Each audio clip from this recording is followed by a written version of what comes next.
Hey everyone, what's going on? Press Reset Earth here.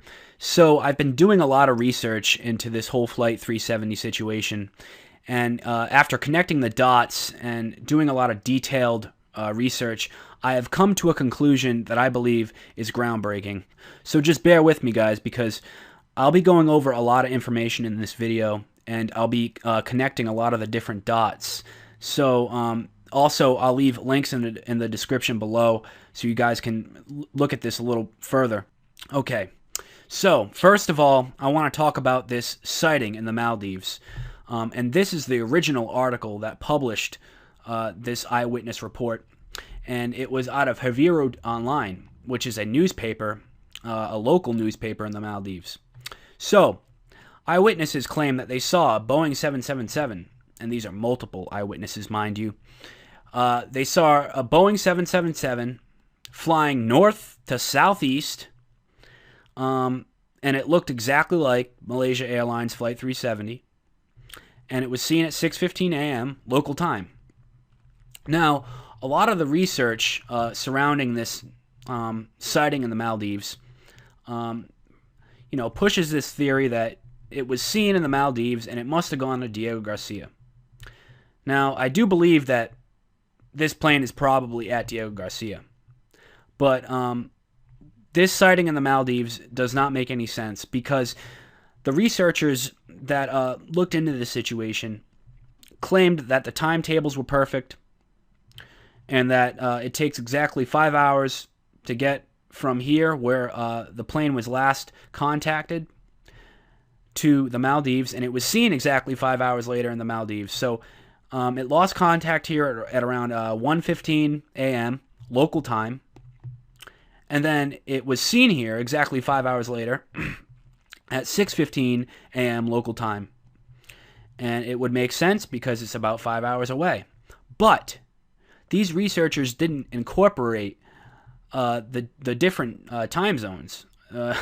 It's that simple. They didn't notice the fact that this is in a time zone that's 3 hours different, and it was seen 8 hours later. Okay, and I proved that in a previous video. I mean, it doesn't really take much proof. It's just common sense.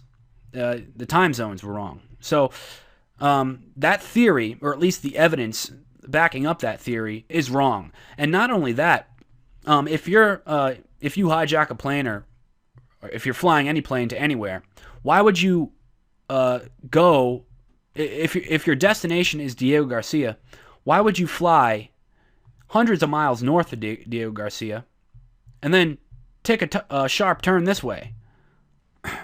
That doesn't make any sense. So, what could these eyewitnesses have possibly seen going in this direction from north to southeast about 8 hours later, after the plane lost contact over here in Malaysia, and looked exactly like Malaysia Airlines Flight 370 to the T? What could they have been seeing? What was this? This plane, this Boeing 777. Well, let's see. What is in this direction? What is in this area over here? Let's see here, folks. Well, let's see. What's this? A little country called Israel, okay? And why do I highlight and bring up Israel? Well, maybe because they had an exact replica of Flight MH370 sitting in Tel Aviv. Yeah, that's right, Tel Aviv, Israel. And this has already been confirmed by multiple other researchers, such as Dabu7 and others. And as you can see here, it was delivered on October 21st, 2013, and then stored on November 4th, 2013. And right here is the city, Tel Aviv, okay? And before that, it was in Lourdes, France, okay? So, this company, GA Telesis, purchased this other replica of the Boeing 777, the one identical to Malaysian Airlines 370. And these are pictures of the replica down here. And as you can see here, the previous owner was Malaysia Airlines. I mean, come on, folks. Boeing manufactures these things in sets of two. So there's only one other plane exactly like MH370. The only difference between the two is the serial numbers. So they make them in sets of two. They're exactly alike. And it just so happens the twin is in Israel just a few months before. I mean, folks, Israel is 100% behind this whole situation. This isn't the only piece of evidence I'm going to show you that points toward the Zionist nation, okay? And if you want more information regarding the twin Boeing 777, you can check out Dabu7's video. I'll leave it in the description below, a link for it. And also you can check out this article out of Earthling's blog and WordPress to get more details on that. But let's just look again at this company, GA Telesis, okay? This is the company that purchased the twin model back in April of 2013 and then had it delivered to Lourdes, France, and then had it delivered to Tel Aviv, Israel in November.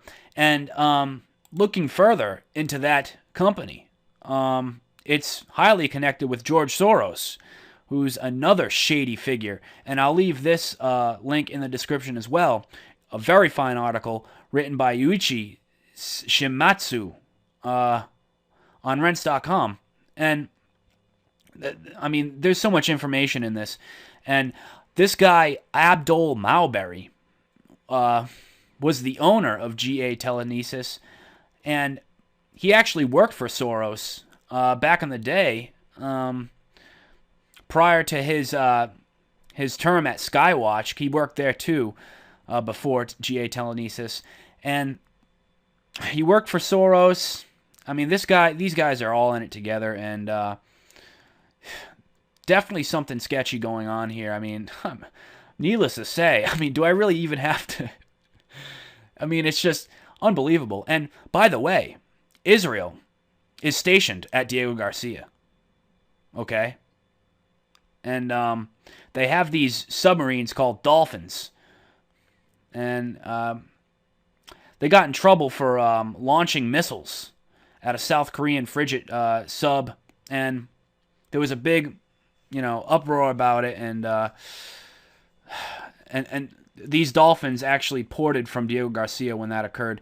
And Diego Garcia just has a totally sketchy history. I mean, this island was leased from the UK to the US. I believe it was back in the 40s.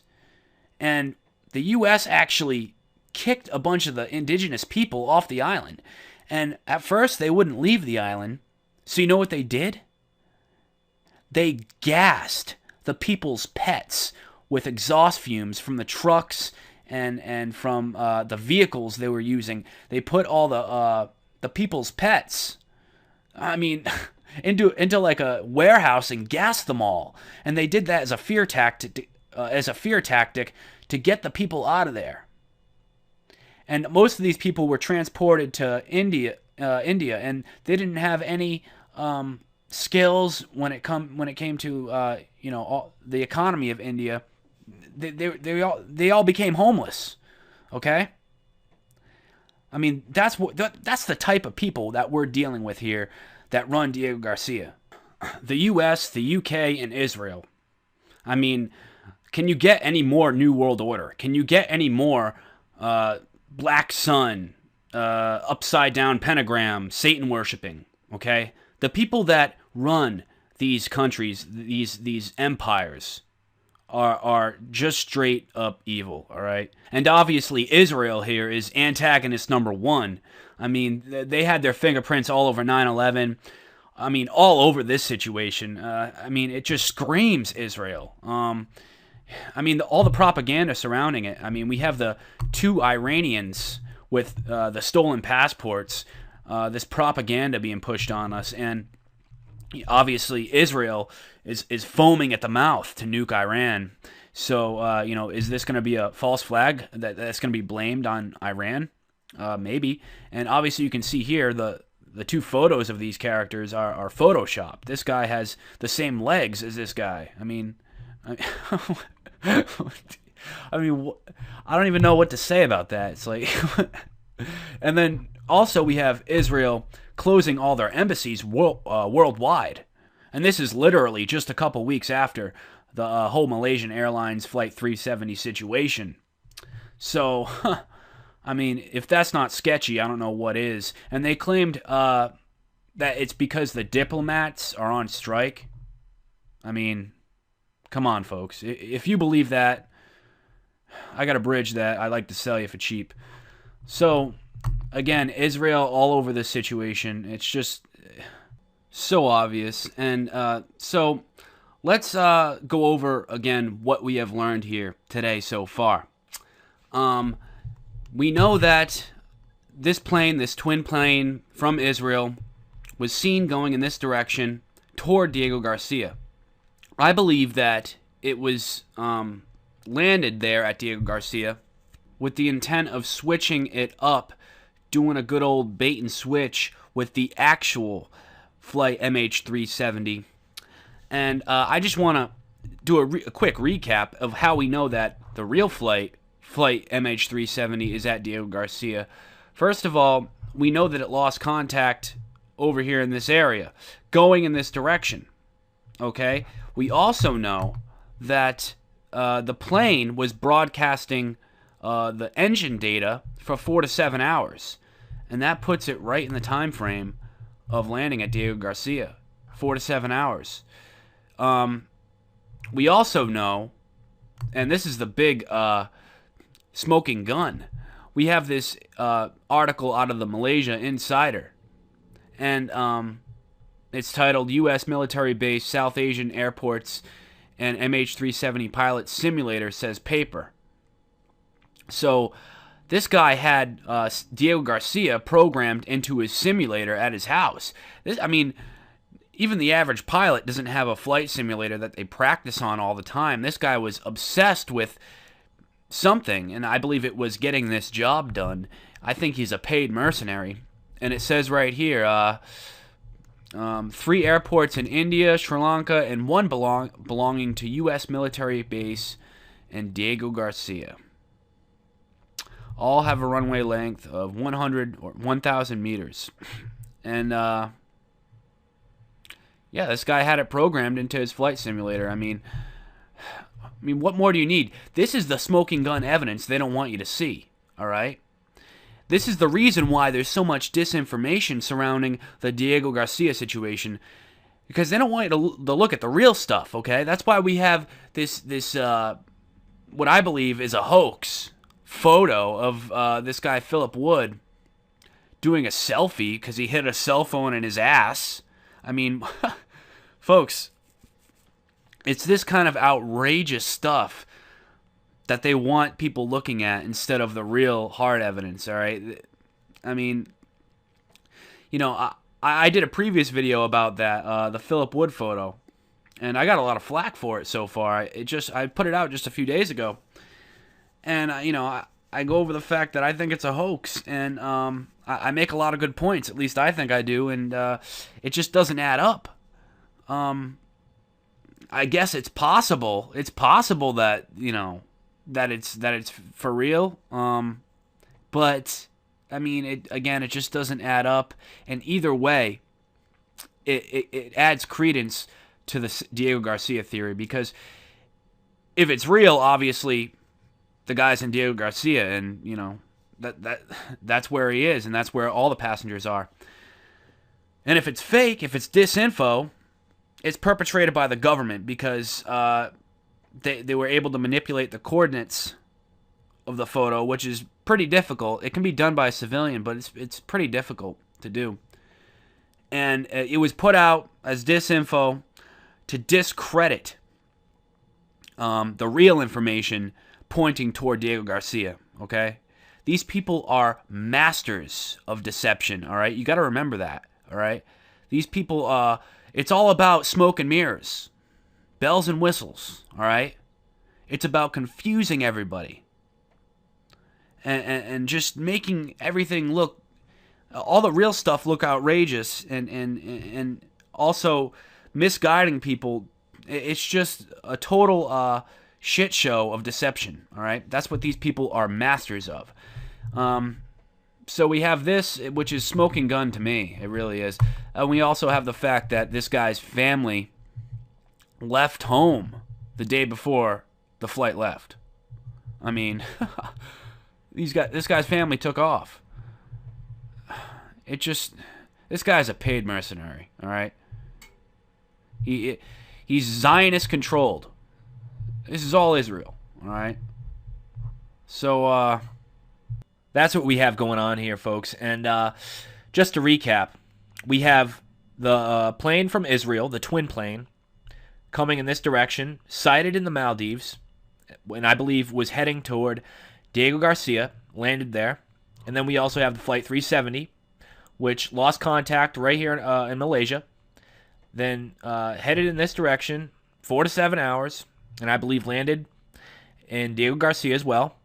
And I think they brought these two planes to this location to do an old bait and switch, because I think they're going to use it for a false flag, all right? And there's plenty of reasons why they would do this. First of all, I'm sure the twin plane, the one stored in Israel, needed months to years of prep time. So they were probably, arming it with DU-tipped munitions, high-temperature explosives, stealth cloaking, state-of-the-art avionics, fake evidence that it's from Malaysia, so, making it look like flight MH370, its twin, and exchanging the crew uniforms, the dead bodies, whatever they got to do to make this thing look, as real as possible. And I think they're going to use it for a false flag, and I think it's all Israel, okay? And I think they're going to blame Iran for it, all right? I think they're going to blame those two Iranian passengers. That's why we're seeing all over the news, well, at least we were, this Iranian connection. So, and it's also possible that they may pull this, they may pull out, and they may abandon this mission because it has been exposed pretty thoroughly. And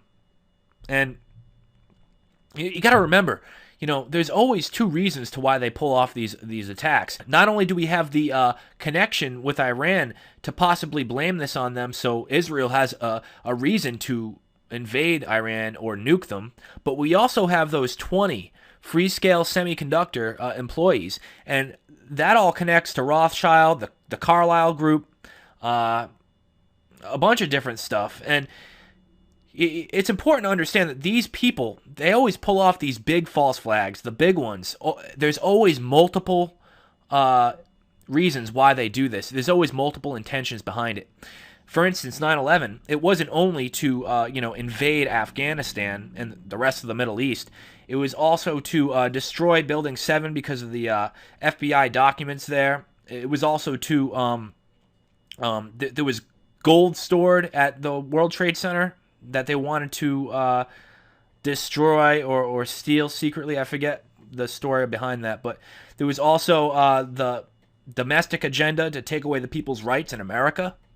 There's always multiple reasons why they pull off these big ones, all right? They don't just do it for one reason.